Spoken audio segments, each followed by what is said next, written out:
Германия скрипит от зависти. Российский певец-шаман вновь стал камнем преткновения в Европе. На недавнем Дне России певец-шаман выступил на сцене перед многотысячной аудиторией со своим суперхитом «Мы».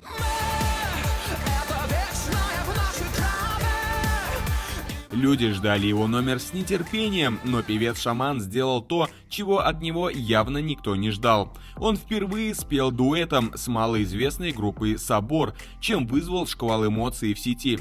Во-первых, люди оценили сам номер, но больше всего их поразило то, что певец-шаман, понимая, что является сейчас номер один артистом в России, открыл для соотечественников новую группу, не пожадничав и спев с ними дуэтом на самой главной сцене Москвы. Конечно же, это не осталось незамеченным и в Европе, а в частности в Германии. Как известно, там живет огромное количество русскоговорящих людей, которые уже давно жаждут побывать на живом выступлении шамана и любят погромче включить его песни в машине, катаясь по улицам своих городов. Но что вызвало настоящее удивление, то это немецкие поклонники музыки, которые буквально заскрипели от зависти.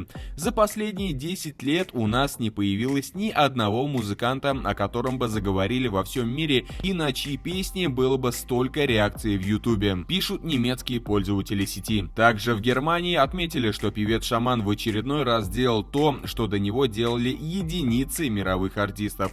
Он уже дал шанс молодым авторам принять участие в создании его песни «Самый русский хит», показал всем в своем новом клипе «Мы» молодое поколение своей страны, и сейчас показал всем новую группу «Собор», которая, наш канал уверен, благодаря этому дуэту обретет новых слушателей. Многие европейские организаторы концертов борются за шамана, понимая, сколько у него поклонников в Европе и сколько денег можно заработать на его европейском туре. Но пока, как говорится, они видят только шиш с маслом. Певец-шаман сейчас поет исключительно у себя на родине. Возможно, в будущем у него и будут концерты в Европе, но сейчас он радует живыми выступлениями только своих соотечественников. Вот такие новости, уважаемые подписчики, на этот час. Что вы думаете по этому поводу? Приглашаем вас всех в комментарии. Уверены, что вам есть что сказать. Ну а мы благодарим вас за то, что остаетесь с нами на связи. Надеемся на ваш царский лайк и увидимся в новых видео. До новых встреч!